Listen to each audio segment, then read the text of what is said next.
Good day! Welcome to our PE class.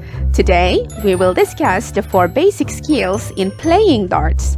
According to Philippine Physical Activity Pyramid, engaging yourself in physical activities every day will help you become healthier, lovelier, more alert, and confident.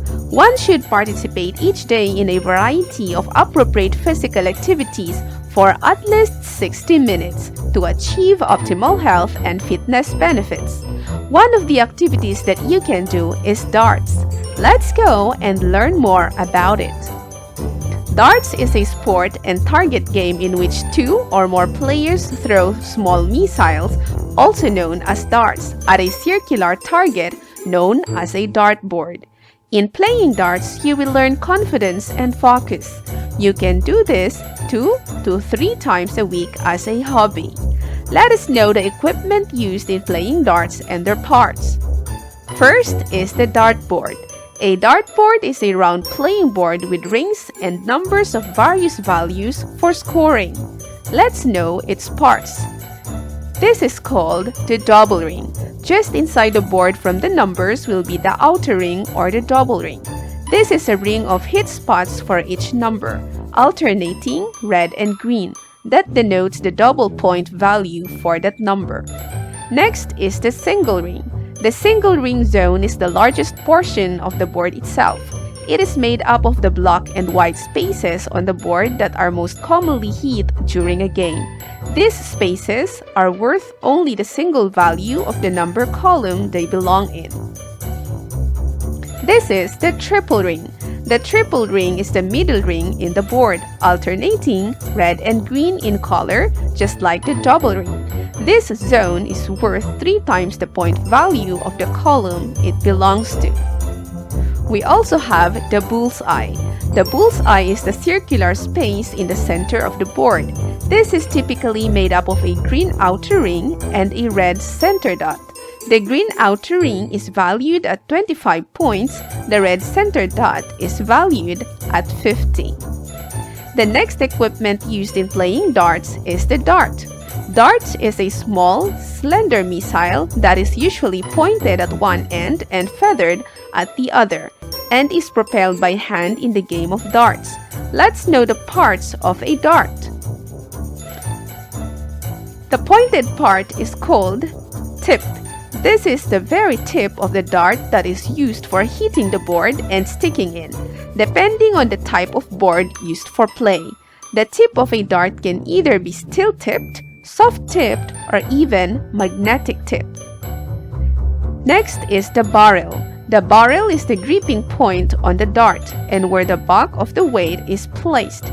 Heavier darts will fly faster and lighter darts will fly in more finessed patterns. The weight and make of the barrel will largely depend on preference. The next is called the shaft.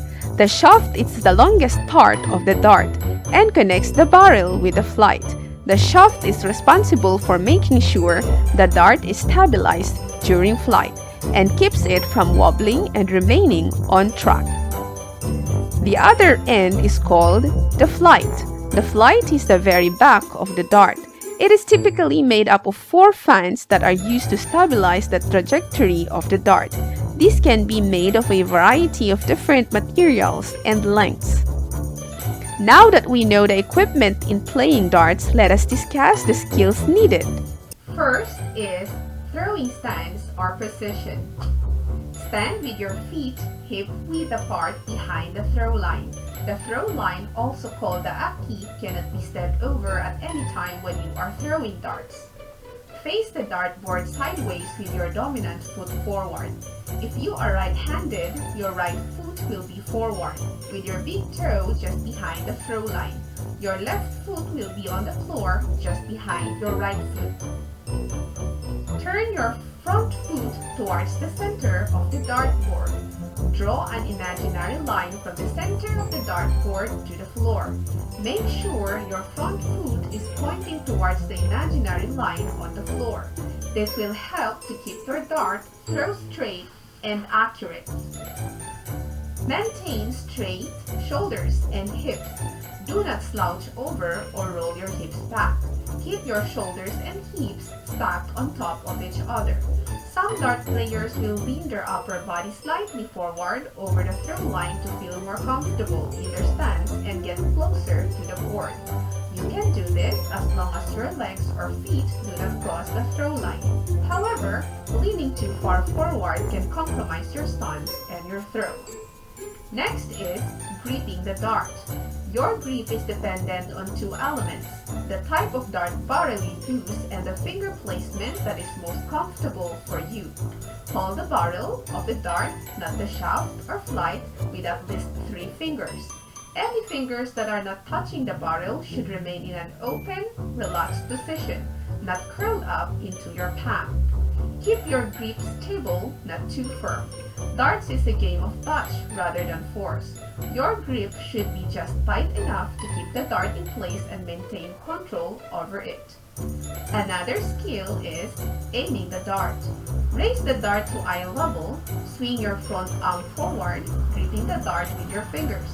Keep your shoulders still as you raise the dart to eye level, just to the side of your eye. Make sure your elbow is pointing at the dartboard. Your shoulder, elbow, and hands should all be aligned, forming a 90-degree angle, with your elbow slightly up. Keep the end of the dart tilted upward slightly, towards the dartboard. Do not let the tip drop downward or to the side, as this will affect your aim. Align the tip of the dart with your target on the dartboard. Do not aim to the right or left of your target, as this will usually lead to a poor throw. Use your dominant eye to help you aim. Your dominant eye is usually on the same side as your dominant hand. So if you are right-handed, your right eye will be the dominant one.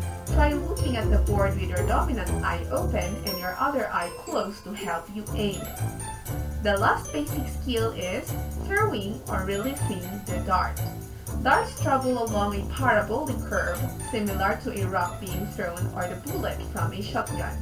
To achieve this parabolic curve, the first thing to be aware of is the movement of your body and shoulder. Do not move your body or shoulder. Throw the dart with your hand and wrist. Pull your hand slightly back as you throw. Use your hand, wrist, and elbow for speed. Keep your shoulders still for support. Place more weight on your front foot as you throw the dart. Snap your wrist as you release the dart. Make sure your wrist does not snap downward, as this will cause the dart to fly downward. Follow through at the end of the throw.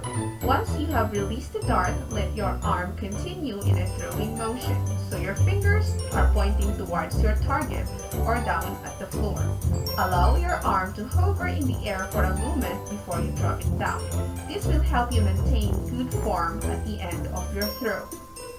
We are now ready to play this interesting game and improve our darting skills. You can make your own dartboard from styrofoam or cardboards and your dart from old ball pens or pointed pencil. Just make sure to ask assistance from your parents or guardian. If you don't have materials, you can still improve your skills by doing this activity. Put paper plates on the wall or any bond paper on the wall. Roll a clay, old socks or stockings, or wet a crumpled used paper. In 2 or 3 meters away, aim and throw your wet crumpled paper on the plate. Do this with your sibling or friend while sitting on the chair.